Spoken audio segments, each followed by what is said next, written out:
आम्हाला काय मिळालं तर फ्रुटी खूप प्रभावशाली असते। पण जर ही काही कारणास्तव तुमच्याने जर ही सेवा होत नसेल तर मग काय करायचं, तर माझ्याकडे आणखी एक असं नित्य सेवेचं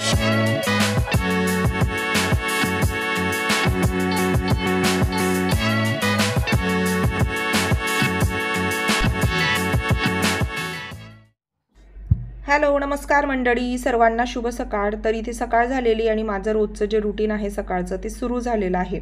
खरं तर थोडा उशिरा सुरू झालेला आहे। रोज काय होतं की सोहम शाळेत गेल्यानंतर म्हणजे घरीच असतो तेव्हाच माझं बेडरूम वगैरे आवरून होतं, पण सध्या काय होतं की नवरात्रीची गरबा खेळायला जातो रात्री आणि भरपूर उशीर होतो वरती यायला मला, आणि त्यामुळे ना झोप पूर्ण होत नाहीये। त्यामुळे महेश ऑफिसला जातात, सोम शाळेत गेल्यानंतर मग मी एखादिक तास परत झोपून जाते। म्हणजे ज्या दिवशी मला असं वाटेल की थोडं थकल्यासारखं त्या दिवशी मी परत रेस्ट करते सकाळी। त्यामुळे आज मी उशिरा उठलेली आहे आणि मग उठल्यानंतर फ्रेश झाले आणि मग सकाळच्या कामांना सुरुवात। तर इथे माझी बेडरूम आवरून झालेली आहे आणि त्यानंतर मग मी सोमच्या बेडरूममध्ये गेले। सोमची पण बेडरूम आवरून झालेली। शक्यतो सोम काय करतो त्याचं उठल्यानंतर आवरून घेतो, पण बेडशीट वगैरे त्याला टाकायला काही जमत नाही, म्हणून मग मी सध्या त्याला सांगितलेले की राहू दे, मी आवरून घेत जाईल म्हणून। सुट्टीच्या दिवशी तो त्याचं आवरून घेतो।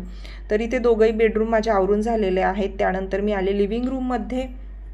इकडे तिकडे थोडाफार पसारा पडलेलाच असतो। महेशचे ऑफिसचे कपडे मी सकाळी प्रेस करून दिले, पण त्यांना ही पॅन्ट बहुतेक दिसली नाही आणि ते फक्त शर्ट चेंज करून गेले, तर त्याच्यामुळे ती पॅन्ट पण ठेवली। आणि हे बघा, हा बेड आहे ना, याच्यावरती सोहम इतका पसारा करून ठेवतो। सगळं आवरून घेतलं। कपडे पडलेले असतात इकडे तिकडे, सकाळचे टॉवेल वगैरे टाकलेले होते ते फोल्ड करून ठेवले। आणि सध्या जसं मी म्हटलं की रात्री उशिरा येतो तर सगळे कपडे इकडे तिकडे पडलेले असतात ते मी आवरून ठेवले।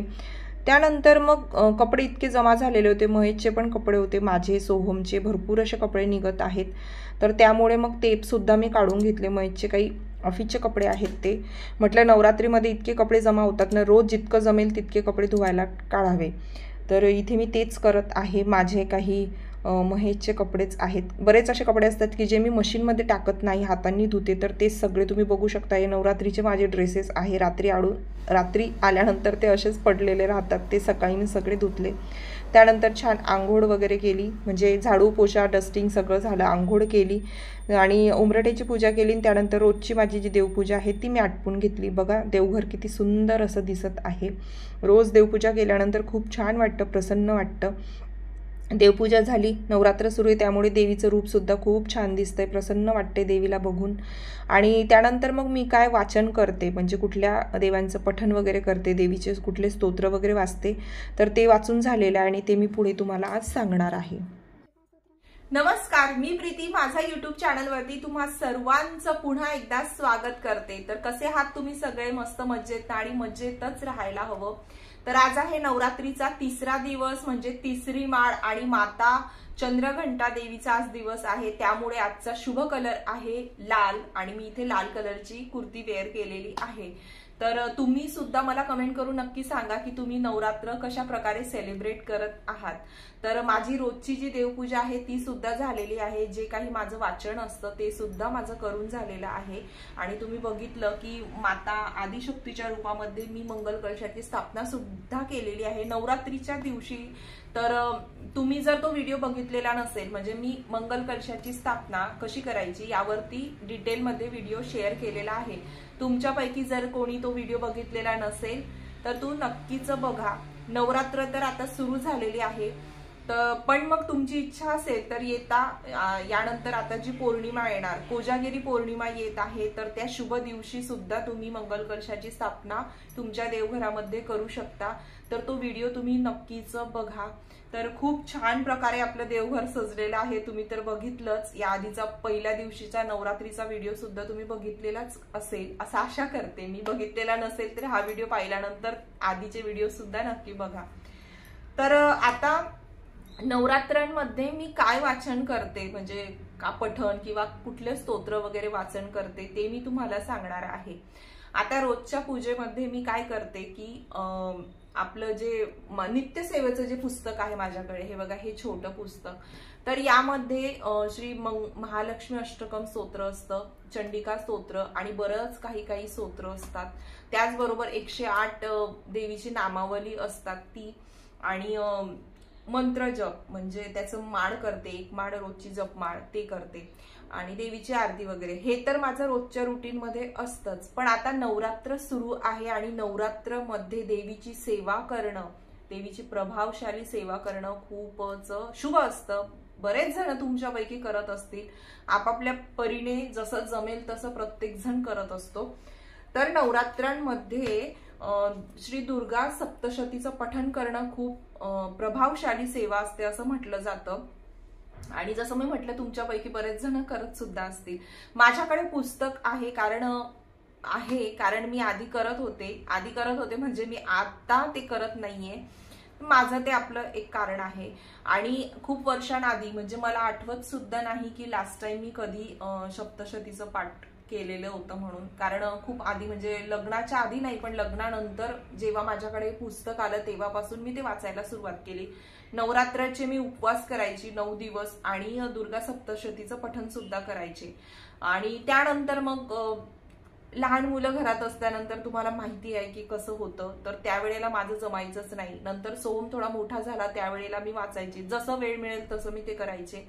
त्यानंतर मग मध्येच ब्रेक होत गेला कारण वेळ नसायचा तेवढा. तुम्हाला माहितीच असेल की जेव्हा आपण वर्किंग असतो म्हणजे जेव्हा जॉब वगैरे करत असतो तर त्यावेळेला आपल्याला एवढा वेळ नसतो, कारण सकाळी पटकन आटपून घरातून निघायचं असतं.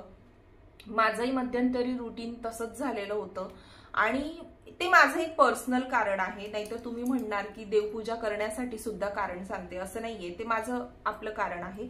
सो त्यामुळे मी सप्तशतीचं पठण म्हणजे मध्येच ब्रेक झालं होतं, ते होतच नव्हतं माझ्याने. आणि यावर्षी सुद्धा केलं नाही कारण मध्येच काही कारणास्तव अडथळा आला तर मग ते मध्येच खंडित होतं. त्यामुळे मग मी ती सेवा केलीच नाहीये. फक्त जे काही मला वाचायचं असेल मध्येच तर ते मी वाचते. आणि एक आणखी मी सांगते की माझं असं आहे की कुठलीही गोष्ट जर मी ठरवत नाही पहिली गोष्ट तर, कारण ती ठरवून केली माझ्याने. जर मी ठरवलं की मला हे पठण करायचं किंवा काही उदाहरणार्थ सांगते कुठलीही सेवा मला देवांची करायची आहे तर ते कधीच मी ठरवून करत नाही. कारण काय होतं ना, ते जर माझ्याने नाही झालं तर त्या गोष्टीचा त्रास मला खूप होतो. हे माझं पर्सनल रिझन आहे. म्हणजे एखादी जर मी ठरवलं की बाबा या दिवशी मी ही सेवा करणार आहे, या दिवसापासून मी या सेवेची सुरुवात करणार आहे, पण काही कारणास्तव जर ते माझ्याने नाही झालं ना तर मग माझ्या डोक्यामध्ये सतत ते असतं की मी करू शकले नाही, माझ्याने नाही झालं, त्याचा त्रास मला भयंकर होतो. त्यामुळे मी कधी कुठली गोष्ट देवपूजेच्या बाबतीत मी कधी कुठली गोष्ट ठरवून घेत नाही. ज्या दिवशी जेव्हा मला वाटेल त्या दिवशी मी ते करून मोकळी होते. आता दुर्गा सप्तशतीचं पठण मी करत नाहीये, मग काय करते तर जसं मी म्हटलं की ही सेवा करणं खूप प्रभावशाली असते. पण जर ही काही कारणास्तव तुमच्याने जर ही सेवा होत नसेल तर मग काय करायचं, तर माझ्याकडे आणखी एक असं नित्यसेवेचं पुस्तक आहे जे दिंडोरी प्रणित म्हणजे केंद्रामध्ये अवेलेबल असतं, तेच आहे. तर त्यामध्ये दिलेलं आहे की कुलदेवतीची सेवा कशी करायची. तर त्यामध्ये बघा सिद्ध कुंजिका स्तोत्र जे आहे त्याचं पठण मी करते. जर आपण जेव्हा दुर्गा सप्तशतीचं पठण करतो, जी प्रभावी सेवा करतो, त्याचं जे फळ आपल्याला मिळतं तेवढंच फळ मिळण्याची शक्ती या पठणमध्ये सुद्धा आहे. म्हणजे जर तुम्ही ते नाही केलं तरी सुद्धा सिद्ध कुंजिका स्तोत्र पठण जरी केलं ना तरी तुम्हाला त्याचं तेवढंच फळ मिळणार आहे.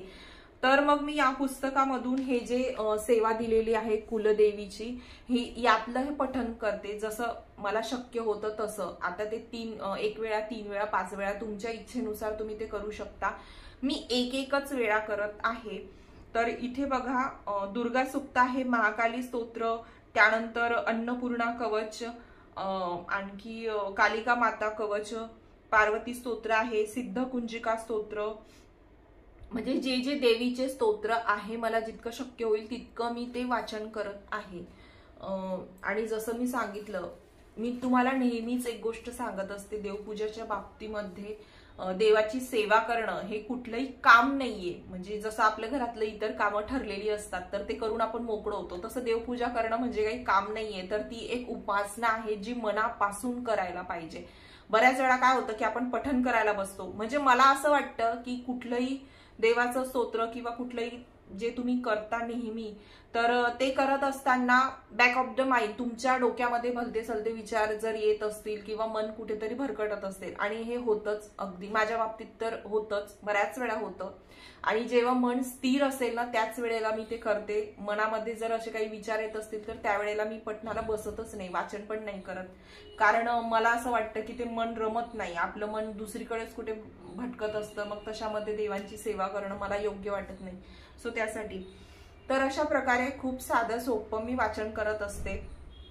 आणि माझ्याने जितकं होतं तितकं मी करण्याचा प्रयत्न करते. आणि बघा, कुठलीही सेवा जेव्हा तुम्ही देवांची करता, फक्त आताच नाही, नवरात्रांमध्ये इतर वेळेला सुद्धा जी काही तुम्ही सेवा करता ती मनापासून करा.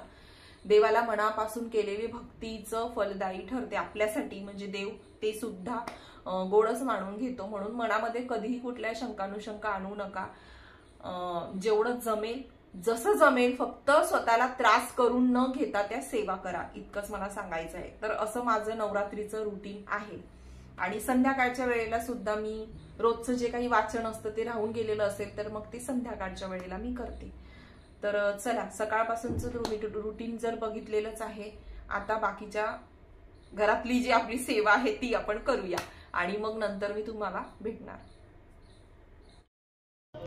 तर मी रेडी झालेली आहे खाली जाण्यासाठी. गरबाचा टाइम झालेला आहे, सो मी आता खाली जाणार आहे. आणि आजचा कलर आहे रेड, सो मी इथे रेड कलरची ही कुर्ती मस्त 2 in 1 पीस आहे. म्हणजे आणि तुम्ही मला वाटतं बघितलेली सुद्धा आहे माझ्या ब्लॉगमध्ये, तरी सुद्धा एकदा मी पूर्ण माझा लुक दाखवते.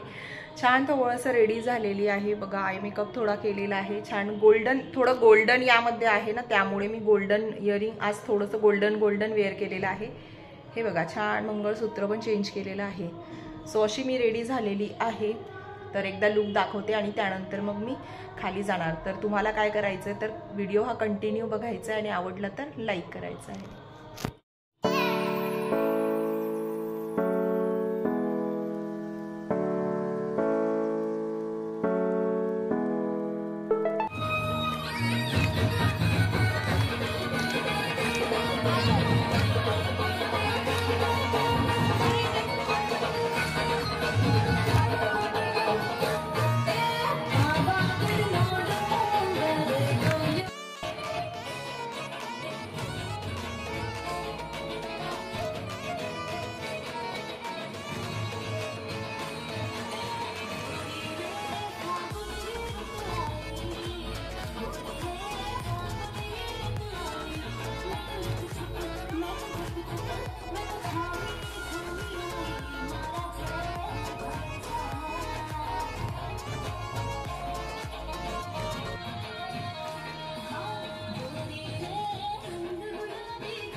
आम्हाला काय मिळालं तर फ्रूटी. क्या मिला सुनीता? पता? फ्रूटी. कल आपको क्या नाश्ता चाहिए?